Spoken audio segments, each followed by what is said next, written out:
these road conditions might put a little damper on getting going this morning. It is a pretty sunrise though. And it's a solid sheet of ice, I can tell you. Well, I guess let's see if this thing's gonna start or not. Been sitting, negative temperatures. It's only like 10 or 15 out. Don't mind the beep.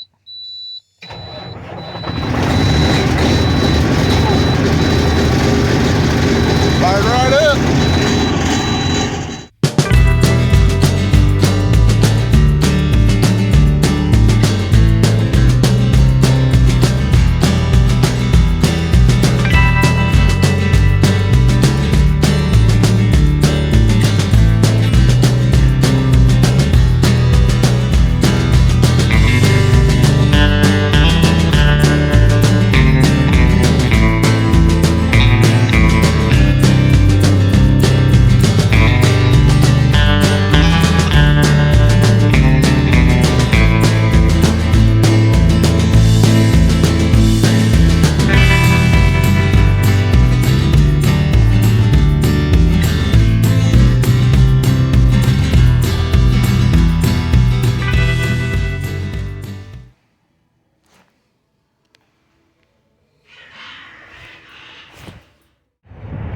Yeah, leaving TA Petrol to run a good thing.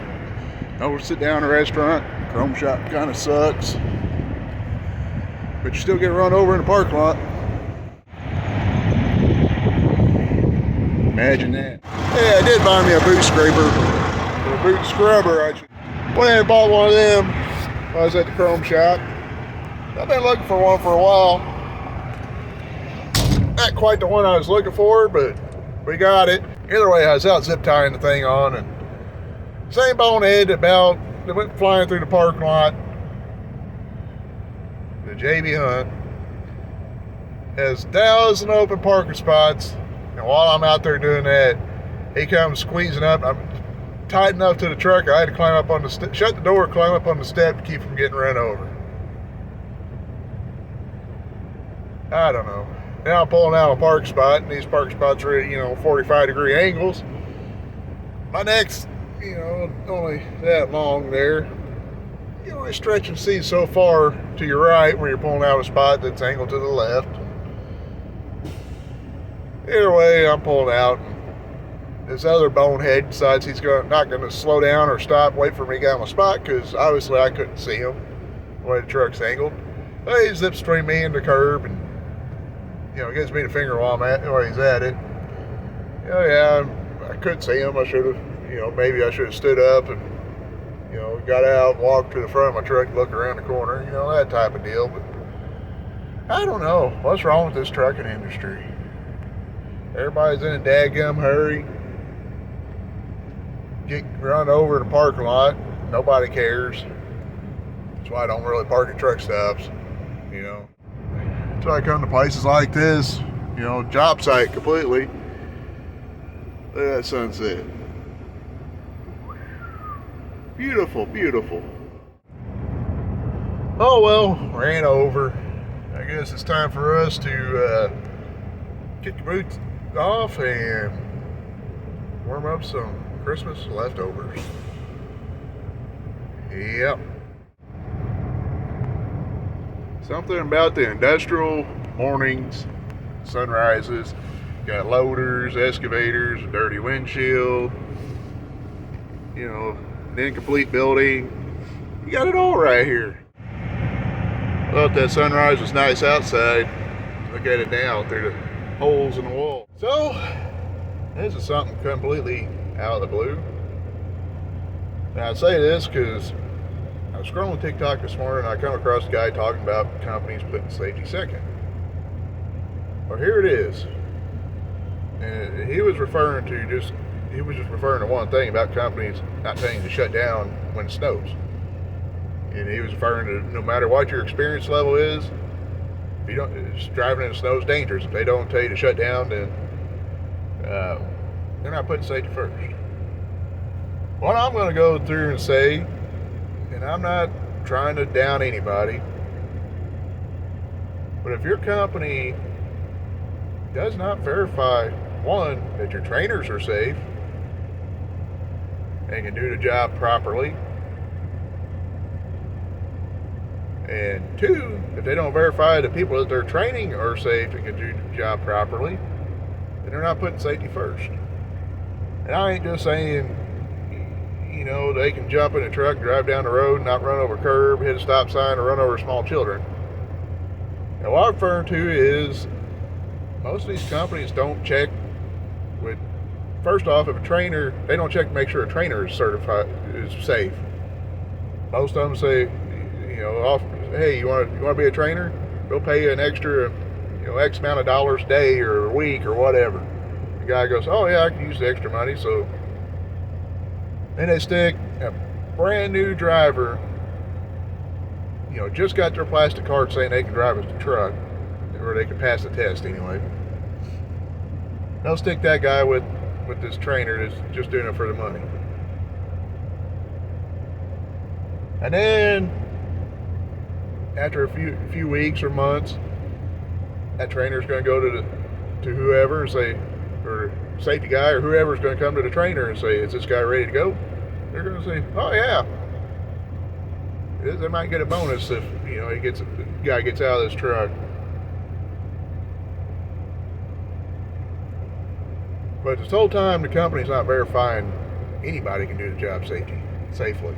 They're not verifying that anybody can go out and look the truck over, check the oil, check the fluids, antifreeze and all that type of stuff.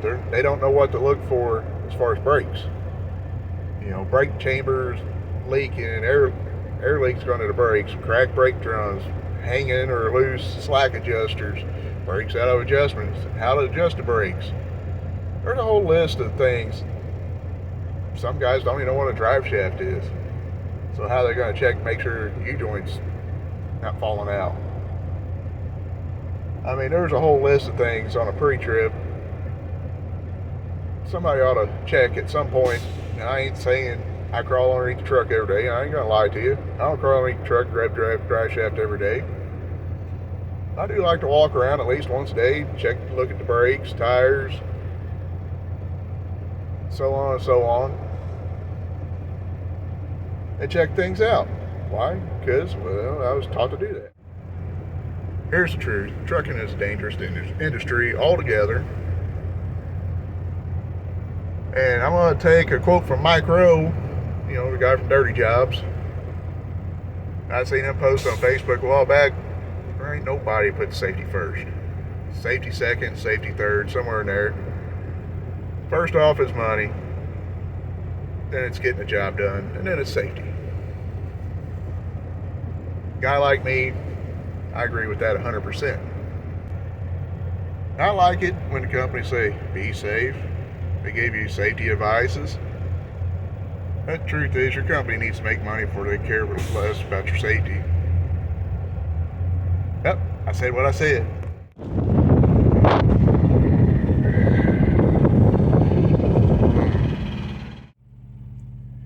And just to add to my little rant, just because you got a CDL, don't make you a professional driver.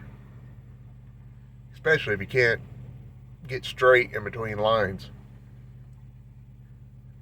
Probably never graduated kindergarten. So as I sit here trying to find my morning motivation, I'm feeling a little stuffy.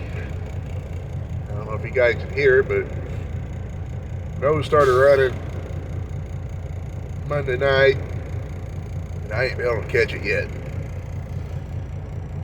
But I'm going to speak my mind just a little bit more here. Now, when I say having a plastic card does not make you a professional driver, I'm not trying to step on anybody's toes. But what I'm saying is anybody can pass a test. When you were 16, got your driver's license, if you got it at 16, that didn't make you a good driver. Just like when you get your CDL, that does not make you a professional. A lot of people claim it, but that ain't true. It just means somebody passed the test.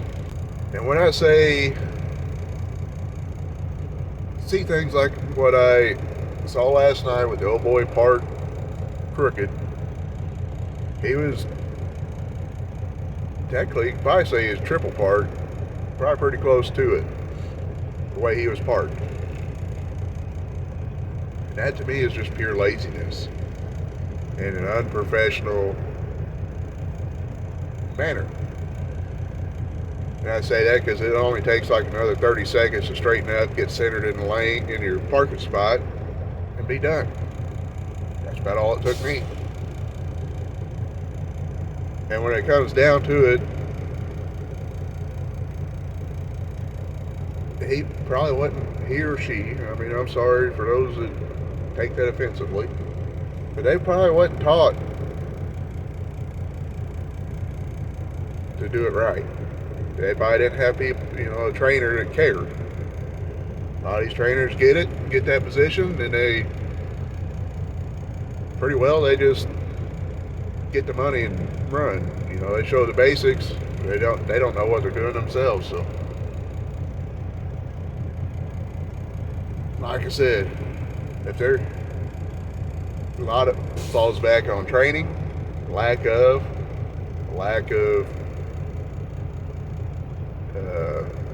oversight from up above, making sure things are getting done right.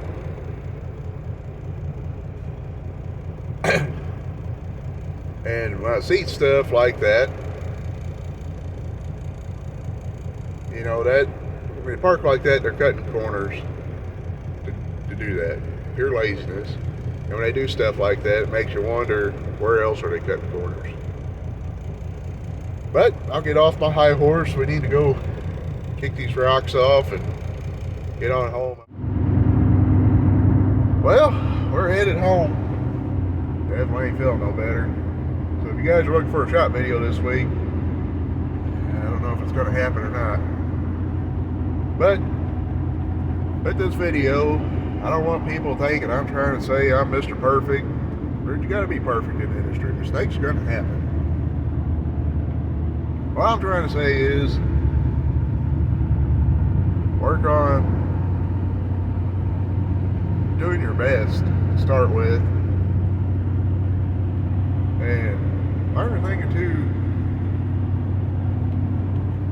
about what you're doing. Take a step, try to learn a little extra. I know learning all the maintenance things don't come all at once. It took me a few years to learn a bunch of it, but it doesn't hurt to learn it and teach others whenever they need to learn it. They're trying to learn it. That's the first step to making a safer industry altogether. And maybe it might at one point, guys might learn how to drive in the snow. I don't know. But we're going to go ahead and cut it off. Go home, try to take some medicine. Maybe try some of Granny's elixir. Hopefully kick whatever I got trying to come in. So, God bless you. Y'all have a happy new year if I don't get to it beforehand. Stay safe out there.